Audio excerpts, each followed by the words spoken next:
Hello, Kafdan fans! Ito pala ha, suot pala naman Catherine, no? Yung tanda ng kanilang pagmamahal na brooch mga kasambreros. Tapos, si Sir Alden naman ay sa ano pala siya, sa Santa Maria, Bulacan, no? Umattend sa ano ni Joy Spring. So, marami tayong items mga kasambreros and then yung pelikula ni Ma'am Ann Curtis at saka ni Alden, tuloy nga ba?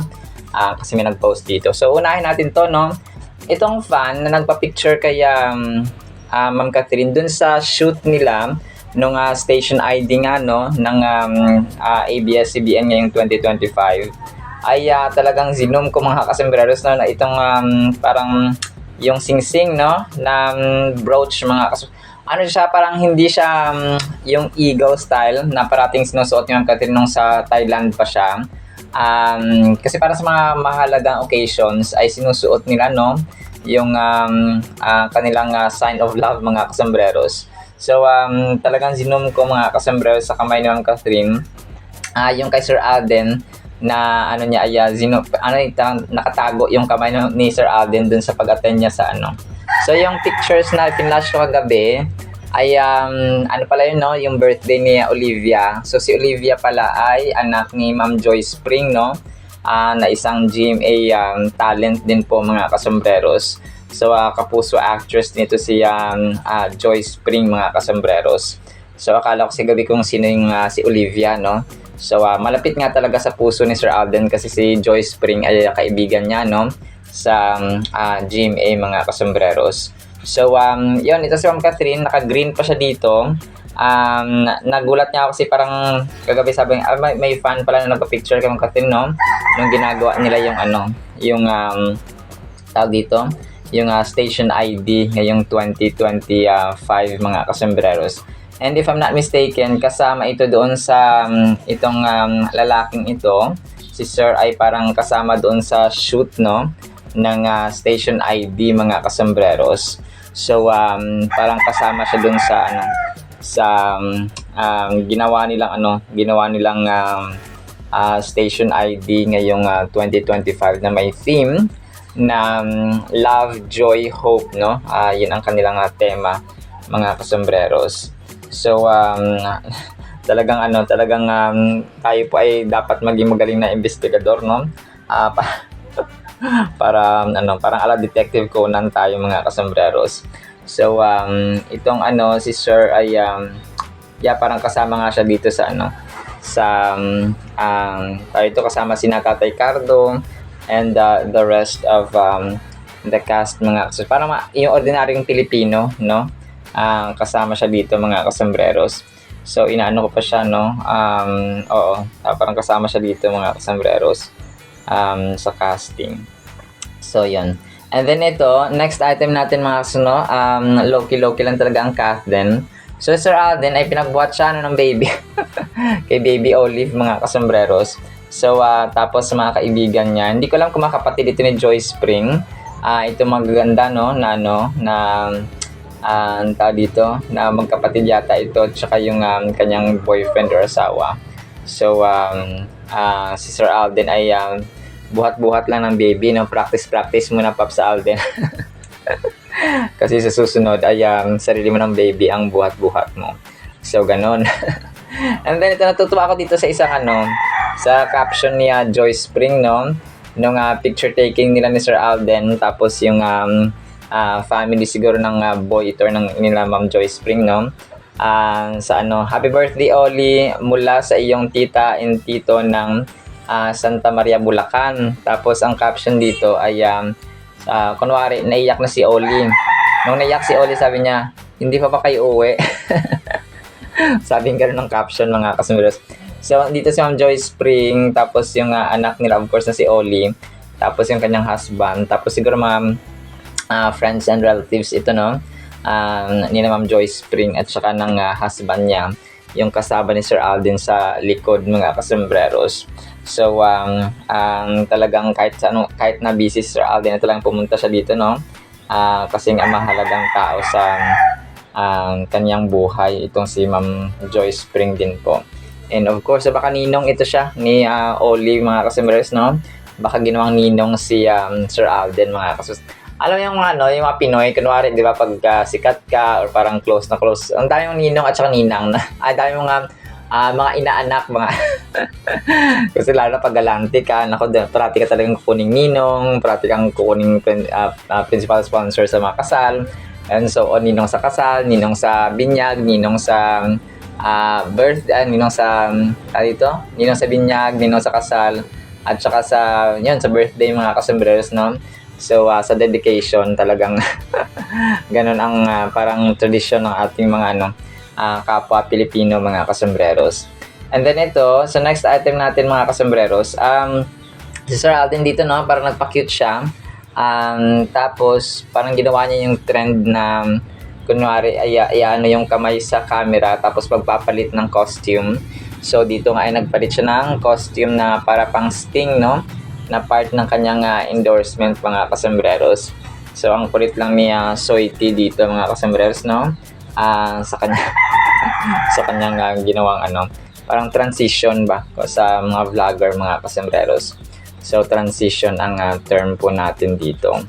And then ito, so next item natin. So, yung pelikula ni Ma'am Ann Curtis at saka ni Sir Alden ay pinost ulit kagabi, no, ng Manila Standard, na parang po pwede, dito, ang tanong natin dito ay kung tuloy ba itong kanilang magiging movie, no? Kasi sabi dito sa Manila Standard, sabi niya dito ay GMA's prized actor Alden Richards is dreaming big and fans might just see it happen sooner than expected. The actor recently shared his hope to work with Ann Curtis in a silver screen project. Given that both are under Viva Films, no, it's not far-fetched. So, yun siya, mga kasombreros, no? So, pareho pala talaga silang sa Viva, no? Viva Artist Agency, si Ma'am Ann Curtis at saka si Sir Alden Richards, mga kasombreros. So, Alden Eyes big screen team up with Ann Curtis. So, ano rin to, no? Malaking collaboration din ito, mga kasombreros, kung mangyari mo itong kay Ma'am Ann Curtis talaga at saka kay Sir Alden. So, sana wag na kay Ma'am Ann, no? Kasi doon ka na sa Elena 1944 Sir Alden mag-team up kasi nga kailangan ka ni Ma'am Catherine doon, ganon. So, joke lang po. Pero we're hoping, no, talaga na kasama si Sir Alden sa Elena 1944, mga kasunod, para blockbuster na naman. So, another world-breaking records na naman ang gagawin ng Catherine kapag ka ganon. And then, nag-Instagram story si Sir Alden, itong line-up nga nila, no? Para sa Wonderful Moments sa Music Festival sa December 6 and 7, mga kasombreros. So, reminder lamang po na yung kasama sa line-up ay, of course, no, sina Ma'am Sara Geronimo, si Bamboo, si Ellie Buendia, ang Bini, no, at saka yung Cup of Joe, tapos yung parokya ni Edgar, andito rin po, of course, tapos yung Glock 9, ang Kamikaze, kasama din po si Arthur Neri, tapos si Adi, no, kasama rin po si Jonella, Over October, no, tapos yung isa dito hindi ko mabasa, si Ariel Arneldol, tapos yung Alamat, tapos yung PBB Artist, tapos yung isa dito ay si Divine Julia, something like that, no, hindi ko mabasa sa liit ng ng letra, pero yun po, no, in collaboration ng Myriad Corporate Events, mga kasombreros, IME, at saka ng dito ng GMA, of course, no, Wonderful Moments. So, Wonderful Moments pala, mga kasombreros. So, tapos abangan natin ito, gaganapin sa SMDC Festival Grounds, mga kasombreros, no. Tickets will be available soon. So, wala pang tickets, mga kasombreros, kasi December pa naman. Pero aabangan natin ito, mga kasombreros, no. Ito po ay napakalaki at saka big collaboration din ito ng ng Myriad Corporation, mga kasombreros. So, talagang panibagong pasabog ni Sir Alden, no. Kakaibang adventures ang ginagawa ni Sir Alden, mga kasombreros. And then ito, so last item natin, of course, no, ang prayer ni Sir Alden yung araw. Sa kanyang Instagram story, sabi niya ay, "Dear God, help me to pray for those who have mistreated me. I don't want to hold on to hurt. or bitterness. Instead, help me to respond with love, compassion, and prayer. You've shown me great mercy, and I want to extend that same mercy to others, even when it's difficult. As Matthew 5:44 says, I tell you to love your enemies and pray for anyone who mistreats you. Teach me to live this out with sincerity. Fill me with the strength to forgive, the heart to bless, and the courage to keep loving like you do. In Jesus' name, Amen. So, Amen and Amen, Papsal. Mahirap talaga ito, no? Itong pagpapatawad at saka mahalin ang kaaway, mga kasambreros. But that's the commandment of God, mga kasambreros. Kasi kapag hindi tayo nagpatawad ay hindi rin tayo papatawarin, mga kasambreros. So, as simple as that. So, yun. Talagang mahirap pero kayang-kaya because God is with us. And He will be with us, mga kasambreros. Alright, sinama sa ating Kathleen items ha. Sana po ay pakinggan po natin ang Word of God. Today is October 29 na. Nako, malapit na talaga ang November, mga kasambreros. So, ngayon po ay Wednesday, no? Blessed Wednesday po sa bawat isa. Sana po ay pakinggan po natin ang napakagandang salita po ng Panginoon. At para po sa ating Word of God ay sobrang the best po nito, mga kasambreros ha. Sana po ay pakinggan natin. Ang title po, Ang Aking Bato. Psalm 62 verses 6 to 7. He, God, only is my rock, bato, no?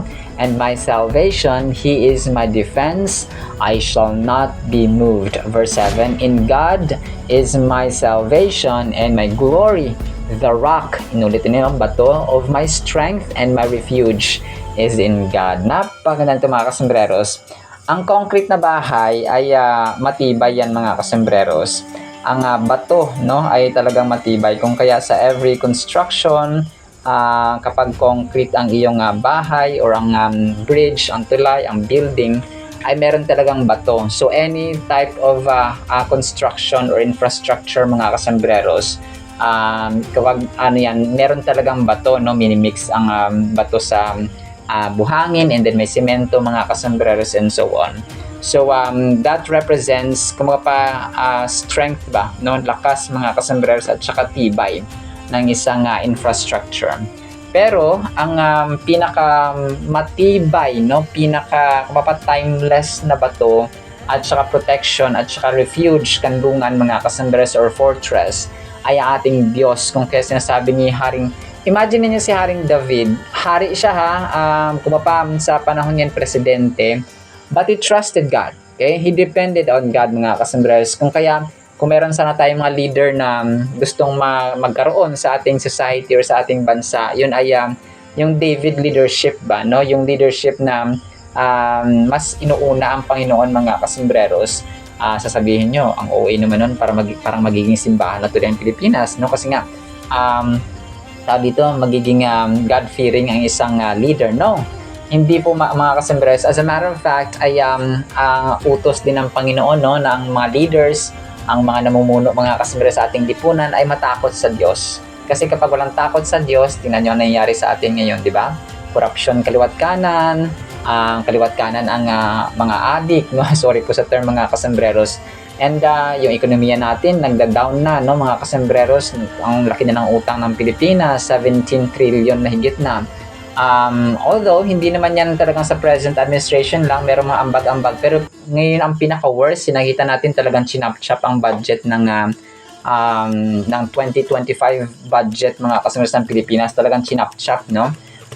Billion ang ninakaw, mga kasambreros.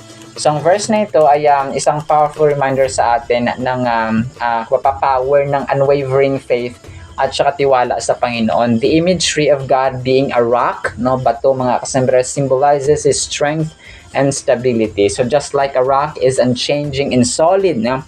Yan pala, hindi ko nabanggit, mga kasambreros, na solido ang bato, mga kasambreros, no? Kung kaya pag pinukpok mo yan sa ulo ng tao ay maaring mamatay, mga kasambreros, dahil nga solid.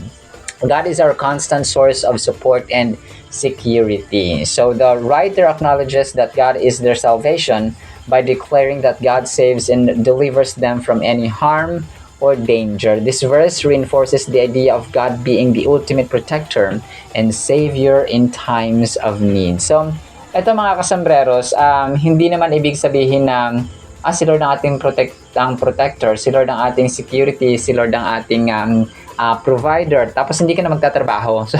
So hindi naman po ganun mga kasambreros, no? Ang pananampalataya ay dapat may kalakip na gawa, at saka ang gawa dapat may pananampalataya, kasi ang pananampalatayang walang gawa ay patay, at ang pananampalatayang walang gawa, ang gawang walang pananampalataya ay patay din po mga kasambreros.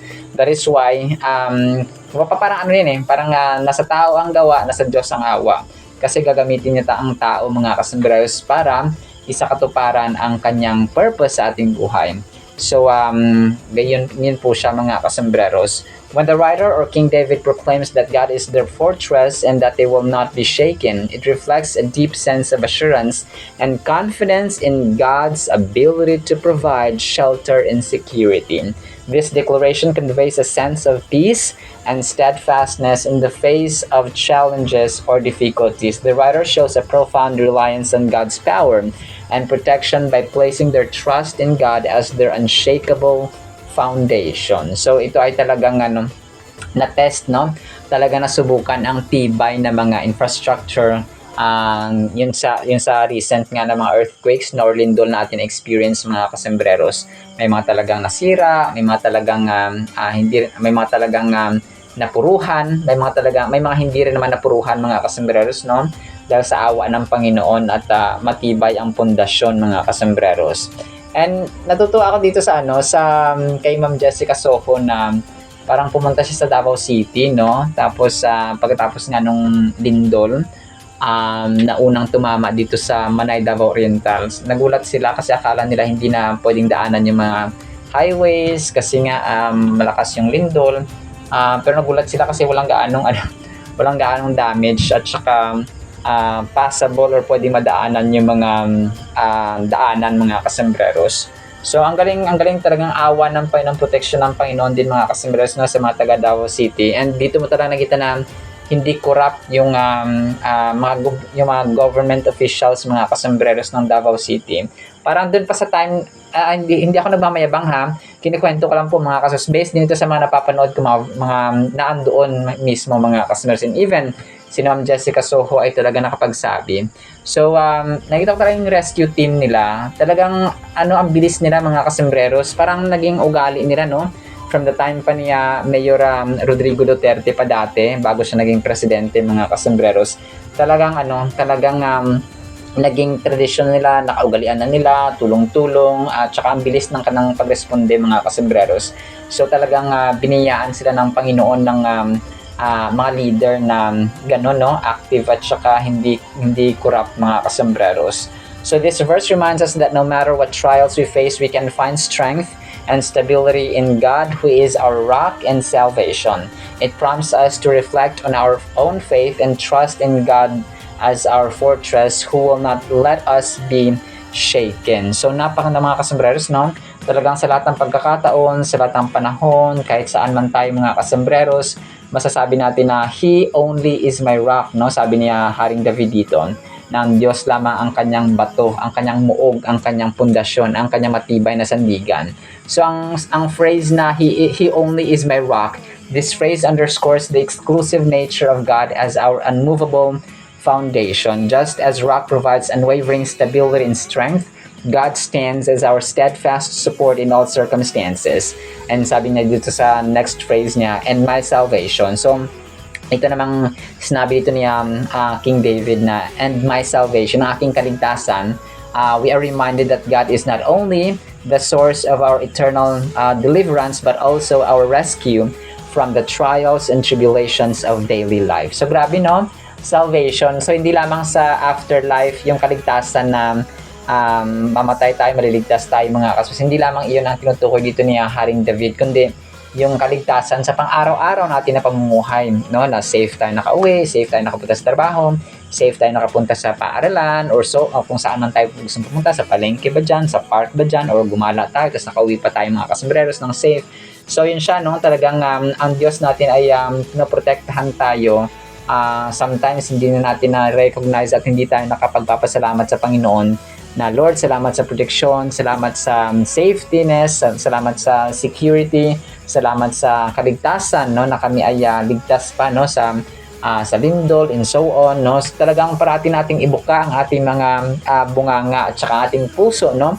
Sa pasasalamat mga kaso sa pagkain, no? Talagang magpasalamat tayo mga kasundreros kasi ang Diyos natin kapag tayo po ay mapasalamatin, hindi yan mag-withdraw, hindi yan mag-withhold mga kasundreros at magpipigil ng kanyang blessings. Parang yung magulang, di ba? Yung pag anak mo for example, talagang mapasalamatin, binigyan mo lang ng konting halaga, o ng konting ano man dyan, tapos nagpasalamat, ikaw ba naman na magulang, hindi ba may encourage ulit na magbigay ng magbigay sa anak mo next time kasi nga yung anak mo ay super grateful at saka appreciative, di ba? So ganun din po ang Diyos natin. So kung kaya sa lahat ng pagkakataon ng ating buhay, gawin nating bato ang ating Diyos, pero at the same time ay ibuka natin kahit maliit lang na blessings, yung hangin na ating pong nilalanghap kada segundo, millisecond ng ating buhay mga kasembreros ay sobrang blessing. Sobrang ano na yun, no? Na kapag wala tayong malanghap na, so mamamatay tayong mga kasembreros, pero ang Diyos po natin ay nagpo-provide ng hangin sa ating mga baga, no? Sa ating mga lungs mga kasembreros, sa ating puso, mga heartbeat natin mga kasembreros, so that mafe-feel natin at wapa yun ay mga simpleng mga bagay na dapat pasalamatan natin sa Panginoon mga kasembreros. So in that way, ang Diyos po natin ay madakila, mag-glorify sa pamamagitan po ng ating buhay. Alright? So napakaganda, no? Napakaganda po actually ng verse nito mga kasembreros. Pero in the meantime, ay yan lamang po sa salita ng Panginoon. Nawa po ipagpalain po tayo ng pag-ibig, pananampalataya, pag-asa, no, reliance, independence sa ating Panginoon na gawin natin siyang bato, matibay na muog at sandigan sa lahat ng pagkakataon ng ating buhay. In the mighty name of Jesus we pray. Amen and amen. See you sa next segment mga kasambreros, and paalam po. I love you.